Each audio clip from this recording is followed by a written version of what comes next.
गिबियाव बयनिसिमबो खुलुमनायखौ हरग्रोबाय। दिनै 22 फेब्रुआरि 2023 बिएन बड' निउसाव बयखौबो बरायबाय। चेनेलाव गोदानब्ला अन्नानै चेनेलखौ साबस्क्राइब खालामनानै हो। दानिया फैदो दिनैनि खौराङाव।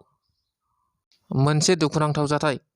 चिरां जिल्लानि रुनिखाता पुलिस थानानि सिङाव थानाय बान्दोगुरि गामिनि चिरां जिल्ला एबसुनि हारिमु नेहाथारि निजोम बसुमतारीनि ना फुख्रियाव सोरबा सिनाय मोनै दुथांफोरा मुलि होनानै गालांनानै गोबां नाफोरखौ खहा खालामदों। फुख्रियाव मुलि होनायनि जाउनाव फुख्रिनि नाया थैजोबो। फुख्रिनि नाखौ 5 कुइन्टेलसो जागौमोन होनना खौरांनि गेजेरजों फोरमायथिदों। बे जाथायनि सायाव रुनिखाता पुलिस बिफाना नुजाथि होयो आरो बेनि सायाव नायबिजिरगोन होननानै रोखा बुंथियो। बिटिआरनि मावफुं सोद्रोमा रनजित बसुमतारीनि गोख्रों खेंफोरथि।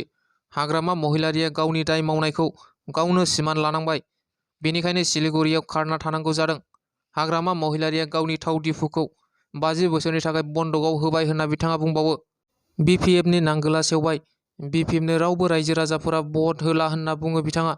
खाम्फा बरगयारिया 14 नं चिरां दुवार बियाबाव जुजिनानै 24 कौटि रां खरसा खालामदोंमोनब्लाबो जेनदों होनना बुंदों इएम रनजित बसुमतारी बिथाङा।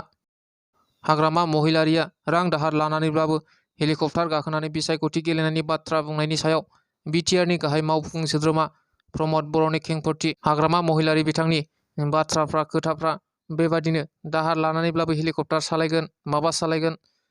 दायो जों समाजखौ आवगायलांनो नांगौ, खामानि मावनो नांगौ।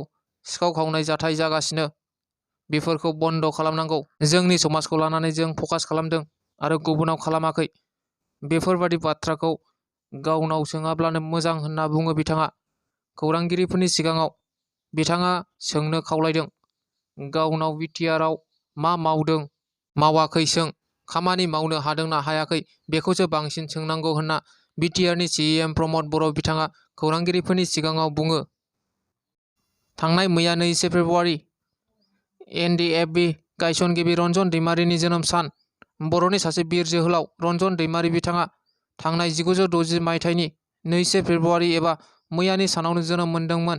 बिथाङा मैयासिमाव 63 बोसोर आबुं जाबाय। बिपिएफ दोलोआ रावजोंबो लोगो जायालासेनो एमपि बिसायख'थिखौ गेलेगोन, बे बाथ्राखौ बुंदों हाग्रामा महिलारिया। गसाइगाव महकुमानि सिङाव थानाय गसाइगाव हाब्रुबिल इउएन गेलेग्रा फोथाराव गसाइगाव जिल्ला बिपिएफ कमिटिनि बानजायनायाव सानसेनि मेहेरगोनां हाबाफारिजों खुंफुंनाय बे हाबाफारियाव गुबुन गुबुन ब्लक कमिटिनि मावथि हान्जाफोरजों लोगो हमलायनाय हाबाफारिया जोबनानै थाङो। मख'नो गोनांदि बे हाबाफारियाव गाहाय आलासि महरै बाहागो लायो बिटिसिनि बारग' चिफ हाग्रामा महिलारिया गाहाय आलासि महरै बाहागो लायो। बेजों लोगोसे बाहागो लाफैबावदों सराइबिल बियाबनि एमसिएलए मृत्युन्जय नार्जारि आरो बिथांमोनजों लोगोसे बिपिएफ दोलोनि गासैबो गुबुन गुबुन बिबानाव थानाय दैदेनगिरि आरो मावथिफ्राबो बाहागो लायो।